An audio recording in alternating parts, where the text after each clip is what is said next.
Hey Bacoters, ketemu lagi di channel Bacot Saham. Ini adalah video kedua saya. Video pertama saya udah jelaskan bahwa kita akan membahas 3 aliran yang kita gunakan untuk menganalisa saham. Oke. Dan kita memilih saham atau bahas saham itu berdasarkan ketiga aliran ini dengan cara yang simple. Jadi kita pakai fundamental, kita pakai teknikal, dan kita pakai benarmologi, dan semuanya yang simple-simple aja. Saya udah membuat sarinya yang penting-penting untuk kita pakai menganalisa saham. Jadi kita nggak usah teknikal yang ribet, nggak usah fundamental yang ribet. Oke? Buat kamu yang fundamentalis sejati, kalau kamu protes dengan cara yang saya temukan ini, ya terserah, silahkan di skip. Tapi nonton dulu lah, lihat dulu. Kalau emang nggak setuju, ya udah skip. Ini memang buat orang-orang yang ingin mengambil intisari, ingin membuat metode sendiri gitu loh. Ingin membuat metode sendiri gimana gaya sendiri. Dan saya sudah menemukan gaya saya sendiri. Jadi saya berusaha share ini ya. Di video ini fundamental versi simple. Fundamental sebenarnya penting sekali. Kenapa? Kenapa saya nggak cuma pakai teknikal atau cuma pakai benarmologi? Karena fundamental itu, yang pertama, menjamin ini bukan perusahaan yang abal-abal, yang sahamnya, harga sahamnya bisa turun ARB berjejit tanpa ada tanda-tanda yang bisa kita kenali. Itu ya. Karena saham-saham second liner saja yang kurang jelas fundamentalnya bisa ARB berhari-hari tanpa kita tuh tiba-tiba aja ARB gitu kan. Nah, fundamental yang bagus itu lumayan melindungi kita dari kejadian seperti itu. Nah, sekarang pertanyaannya, ARB itu kenapa sih? ARB itu karena bandar jualan, bandar buang barang. Terus kenapa kalau memangnya bandar nggak bisa buang barang di saham-saham berfundamental bagus? Ya bisa, tapi banyak juga bandar lain yang nadahin karena juga mau membeli saham itu karena fundamentalnya bagus. Sementara buat saham-saham yang nggak jelas, begitu bandar buang barang itu langsung ke retail, blok, udah habis gocap. Oke, itu pentingnya. Nah, yang kedua pentingnya fundamental buat kita nih ya, itu memberikan ketenangan investasi. Ya, jadi saya sebenarnya mengajakin teman-teman untuk jadi swing trader ya. Swing trader itu adalah investor sebenarnya, tapi jangkanya pendek. Investor yang jangkanya bisa mingguan atau bulanan. Jadi bayangkan kalau ada investor yang beli saham sekarang, rencana TP 5 tahun lagi, aduh, udahlah, jangan bohongi kata hati lah ya. Jangan bohongi kata hati. Kamu juga sebenarnya pengen kok dapat cuan di pas menjelang weekend, dapat cuan di akhir bulan atau dalam bulan itu kamu bisa cuan banyak, kamu kan pengen. Makanya nonton aja video ini. Udahlah, kita nggak usah munafik lah, sok-sok mau 5-10 tahun lah kepanjangan ya. Umur juga nggak ada yang tahu. Saham kamu, terus kamu belum nikah, kamu nggak diminta-minta, kamu meninggal, yang bisa buka HP kamu untuk cairin saham kamu siapa gitu kan? Nggak ada istri, nggak ada anak. Jadi yang biasa-biasa aja lah ya, yang kita secara aktif lah di sini. Kita menggunakan saham secara aktif untuk dapat income. Nah, jadi fundamental tadi itu memberi kita ketenangan. Nah, oke, kita masuk ke bagaimana menganalisanya. Yang pertama ya, cara simple yang saya perhatikan biasanya adalah laba, ya, profitnya si profitnya si emiten ini, apakah besar? Tentu saja besar tuh kayak wah gede ya, banyak gitu. Dan terus apakah dia bertumbuh? Ya tetap sih boleh ya, tapi kalau bertumbuh tuh lebih bagus. Laba yang pertama. Yang kedua yang saya lihat adalah ROE. ROE itu adalah seefisien apa perusahaan ini. ROE, seberapa mampu dia mencetak laba dari kondisi yang dia punya gitu. Semakin tinggi ROE semakin bagus. Jadi kalau ROE-nya misalnya ya di atas 10% itu bagus, udah lumayan ya. Di atas 20% itu bagus. Itu bagus banget. Jadi itu yang saya lihat. Yang ketiga, DER. Debt to Equity Ratio. Ini DER adalah tingkat utang. Nah, jadi gini, saya cerita dikit ya. Saya ini di dunia nyata saya punya perusahaan, bukan perusahaan gede, bukan perusahaan yang mau melantai, perusahaan biasa aja. Nah, saya tahu pasti bahwa untuk bikin usaha saya mati seketika, ya nggak seketika juga kali ya, mungkin kayak tergantung term ininya lah ya, term utangnya. Saya kalau mau bikin perusahaan saya mati, saya ngutang yang banyak melebihi ekuitas saya. Itu nggak lama lagi mati kalau nggak disertai ROE yang bagus. Jadi misalnya saya tidak mampu mencetak laba, kemampuan saya mencetak laba itu nggak efisien, ROE saya jelek, terus saya ngutangnya banyak, ya itu udah, itu tinggal nunggu wassalam itu mah. Jadi ini yang saya lihat. Tanya aja. Jadi nggak, kalau nggak mau percaya ke saya ya boleh, bisa tanya pengusaha-pengusaha yang lain, pebisnis yang lain. Utang itu gimana sih posisinya dalam sebuah perusahaan? Kalau memang utang itu jelas penempatannya dan memang meningkatkan ROE, itu tidak masalah. Tapi kalau utangnya gede banget, ROE-nya jelek, ya udah. Itu berpotensi bahaya. Utang itu ya tetap utang, harus dibayar ya kan. Dare ini saya patok nggak boleh lebih dari 1, semakin di bawah 1 semakin bagus. Kadang ada banyak juga perusahaan yang tidak ada utang sama sekali dan saya suka itu. Nah, berikutnya apalagi yang terakhir yang saya lihat itu pernya. Pernya itu semakin rendah semakin bagus, artinya memang dalam kondisi yang murah. Saya nggak gitu suka melihat PBV karena menurut saya PBV itu kadang kurang akurat ya dalam menilai perusahaan ini punya nilai yang jauh lebih tinggi daripada harga sahamnya gitu. Itu PBV kadang kayak terlalu kaku lah menurut saya. Lihat aja pernya, kalau pernya rendah di bawah 10 bahkan di bawah 5 itu lagi murah banget itu. Walaupun PBV-nya itu bukan di bawah 1. Walaupun PBV-nya katakanlah PBV-nya itu 3. Anak fundamentalis sejati nggak akan menyentuh yang sudah PBV-nya 3. Ya minimal mereka mikir lah, ini gimana ya PBV-nya 3 nih.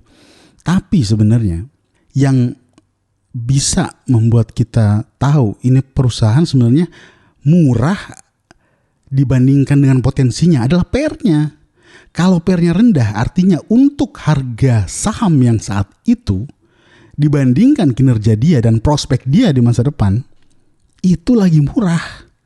Ini yang jarang dipahami sama anak fundamental sejati, apalagi pemula ya, bukan semuanya pemula. Jadi inilah 4 yang paling sering saya lihat untuk fundamental. Yang kalau kita bicara data ya.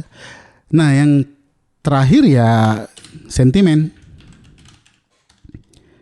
Sentimen juga kita perlu tahu ya. Sentimen tuh kita nyari-nyari berita seputar emiten ini gitu. Ada apa sih? Misalnya kita pergi ke Google News, terus kita short yang terkini atau yang seminggu terakhir, sebulan terakhir kita baca. Misalnya ASII gitu, kita cari. Ada apa sih dengan Astra? Nah gitu. Nah kita coba praktek ya. Kita ke saham ASII ya. Nah ini saya pakai Stockbit. Pertama tadi kita lihat apanya? Kita lihat labanya. Kita lihat di sini labanya ya per tahun ya itu meningkat. Banyak ini bos, peningkatannya banyak ya. Itu pun kuartal keempat belum dirilis. Jadi bakal lebih banyak lagi. Jadi secara laba dia oke. Jadi gini mas bro. Kalau kamu punya sebuah usaha ya, terus labanya meningkat kayak gini, itu apa sih yang membuat kamu berpikir bahwa ini lagi dalam keadaan bahaya gitu? Santai aja. Ini dalam keadaan yang sangat baik ya. Yang kedua, kita lihat ROE. ROE itu di sini return on equity-nya 16%. Ini bagus ya. di atas 10 aja udah termasuk bagus. Jadi dia cukup efisien dalam mendatangkan laba gitu. Kemudian kita bisa lihat lagi DER-nya di mana ya? DER dari sini. Debt to equity ratio itu 0,45, di bawah 1. Aman itu mah ya. Aman, nggak usah khawatir. PER-nya kecil nggak ya? PER-nya analyze-nya 6,29, TTM-nya 6,89. 6 loh. Di bawah 10. Ini lagi murah-murahnya. Jadi kalau kita lihat PBV ya. Kalau buat yang aliran Lo Keng Hong ya misalnya. Aliran Lo Keng Hong tuh saya cuma pengen beli yang 0, PBV-nya. Ya kalau sanggup nungguin dan cukup beruntung ya bisa lah dapat ini 0, ya. Tapi ini nggak bisa saya jadikan patokan karena secara PER harga dia yang sekarang di sini 5325 itu udah murah dibandingkan kinerja dia yang bagus. Oke. Jadi itu intinya PER rendah ya, serendah mungkin. Nah, terakhir sentimen.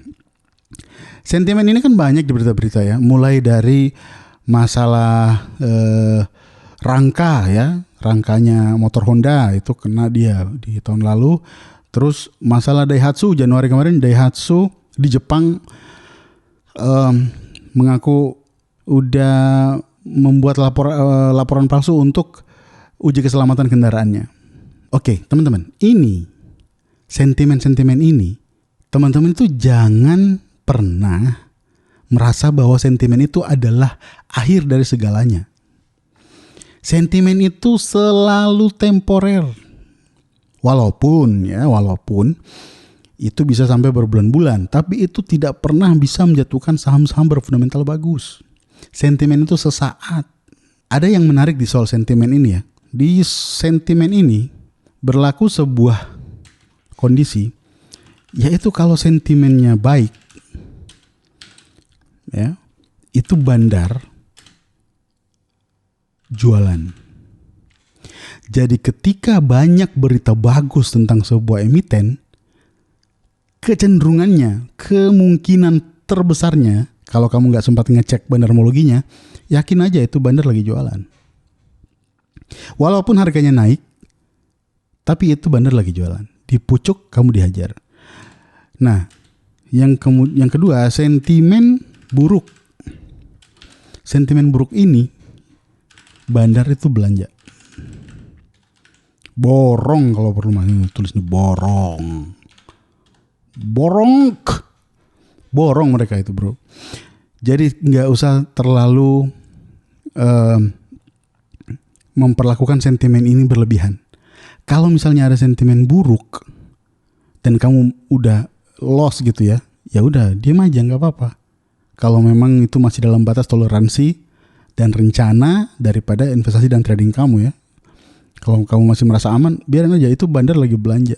Sebentar lagi kamu dijemput. Tapi kalau sentimen lagi baik dan kamu FOMO, itu yang bahaya banget. Karena kamu bisa terjebak di harga atas. Oke? Ini adalah sebuah hukum ya, kalau hukum lagi. Ini teori ya, teori yang udah jadi rahasia umum di para investor. Investor enggak sih? Investor tuh masih percaya bahwa sentimen baik itu meningkatkan harga saham, padahal keadaannya nggak seperti itu. Masih sangat dipercaya oleh pemula gitu, dan fundamentalis sejati ini sangat dipercaya. Ini sangat tidak dipercaya gitu ya.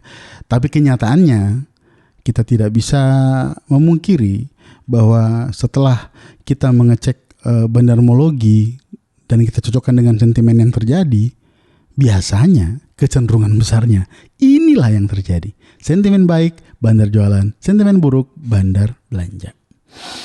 Oke, jadi begitulah kira-kira ya fundamental versi simpelnya. Kalau kamu merasa video ini bermanfaat, tolong bantu share ke teman-teman kamu yang mungkin juga masih pemula, teman-teman kamu yang masih bingung harus ngapain, bantulah share aja gitu, langsung ke WA-nya gitu ya, biar ngerti gitu. Terus juga di video selanjutnya saya bakal memperkenalkan kamu yang belum akrab mungkin dengan teknikal. Saya bakal memperkenalkan teknikal versi simple. Nah, ini menarik karena kemarin-kemarin kan kamu udah lihat misalnya orang-orang pada bilang, oh ini breakout, oh ini potensinya naik secara teknikal, oh macam-macam ribet. Kamu nggak ngerti. Kamu cuma paling kamu komennya intinya mau naik nggak bang, mau turun nggak bang. Nah mulai nanti video kedua setelah ini kamu bakal tahu, oh secara teknikal walaupun simple tapi powerful, kamu bakal tahu ini kecenderungannya naiknya tinggi nih. Jadi kamu ada dasar melihat pergerakan harganya. Oke? Bye bacoters.